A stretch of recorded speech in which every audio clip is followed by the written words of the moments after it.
Balance don go do dedication for that pikin. Now the matter where they grant na be this one. Hello everyone, welcome back to my YouTube channel. If you have not subscribed, my darling people, please do subscribe and smash the notification bell. Thank you and God bless you. My darling people, today matter na about the picture when I just see say Omo Balance don go do dedication for that pikin. No, my darling people, when I see the picture, the thing shockalize me. When I see the video too, the thing shockalize me, my darling people. The thing can't shock me. I say, why Omo Balance confess they do say not being born that pikin? Because now Omo Balance they church with the girl, they do dedication, and Precious was there. You understand? The matter where they now be say many people now don't they suspect Precious, say Precious no say Omo Balance don't go born for our side, but he want just do say everything they okay, whereas everything not they okay. You understand me, my darling people? So the thing they shockalize me, the thing shock me. I they say, wetin make Omo Balance and Precious they cover up? Does it mean say Precious no, but in just in they pretend the Precious they pretend say everything they okay, whereas everything not they okay. My darling people. So after the dedication, Precious and Omo Balance, they can't go house together. They can't go club together. So people can't they write say Omo Balance and Precious. Does it mean say Precious no? Say Omo Balance don't go born for our side.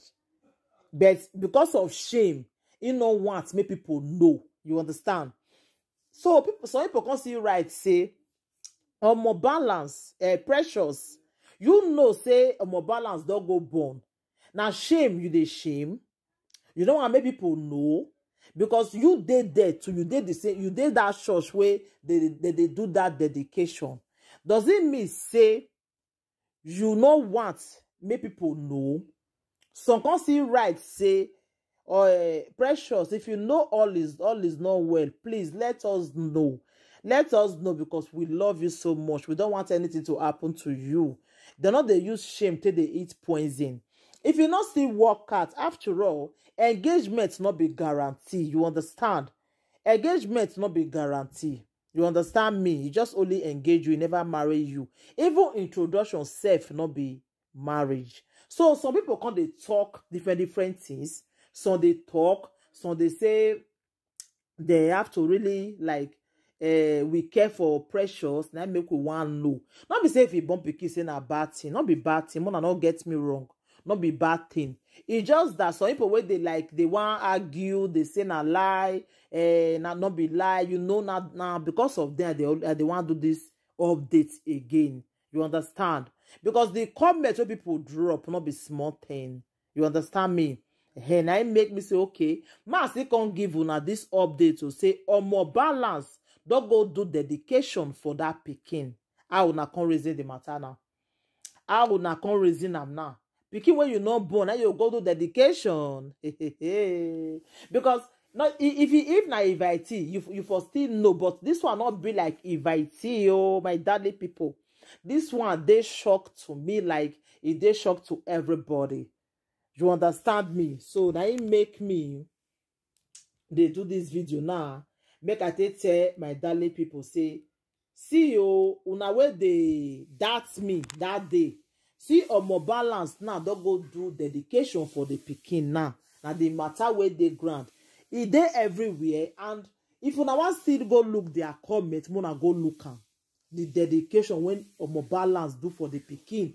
Before they say na music, but now we can see and now say not be music again. No, the matter now don't change. The table don't change, my darling people.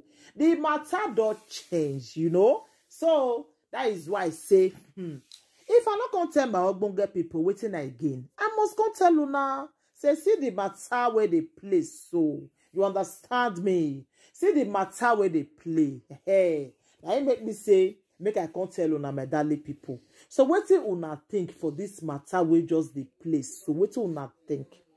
Wetin una think? Una think say this thing na joke or na lie? Una no feel say Precious dey pretend? You know, just want make it be say people will come dey laugh her. You know, see some people dey like that too. Though but they pretend say everything dey okay, whereas everything not dey okay. Though but they pretend, you understand? Some people dey like that. So it could be say na pretend. It could be say not be pretend. But I not gonna know the one to reason again. You understand me? So women dey like that too. You go say because say don't engage her, you go just dey bear everything. You go say no one, make people come dey laugh her. You but they pretend because after the dedication, two of them go club together. And I go see put the video where they take go club together. You understand?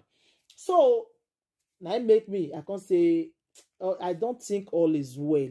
I think Precious one just like follow up, like pretend like say everything dey okay. You know one maybe say people come dey laugh her. If it be, you understand me? If it still be say na him make she but they do say everything dey okay. You understand? Whereas everything is not okay. You know? So now it make me say, no, I must come do this video. Yeah, I must come do one. Make una see look the picture, look everything together. Like una see look, if you see be say my balance don't really, na really born that Pikin. You understand? Because me, I see the dedication. I make me say, I can't give una this update again. You understand me? So I not feel can close mouth where be say something they happen. I can't just leave her like that. No, it's not done. So now it make me say, make I can't tell una so my darling people. What do una think about this video? Una think say wetin more balance they do so na good thing, or Precious but just want they follow up because of say don't engage am? Wetin una think my ogbonge people? Now una opinion matters a lot too. Una comment matters. You understand? So anything we una still think, una still look and say more balance. This thing they okay or you know they okay. So that make Precious just come out, come clear the hair for us so that we go still like see forget. Say okay, he don't come clear the hair. So now what we just want, my darling people, make she come clear the hair so that maybe we know. You understand? Maybe we know. So now the matter we just did, I be that one. So my ogbonge people, if I still can't still find that again, say anything, I'll constantly let una know. You understand me? Hey, I not tell una say na me no pass or I just dey sure. But now because of the picture when I see, now make me want to give una this update. So thank you, my darling people. Anything you want to think about the video, wanna leave on a comment for the comment section. Thank you. I'll tell you my sins and you can shout.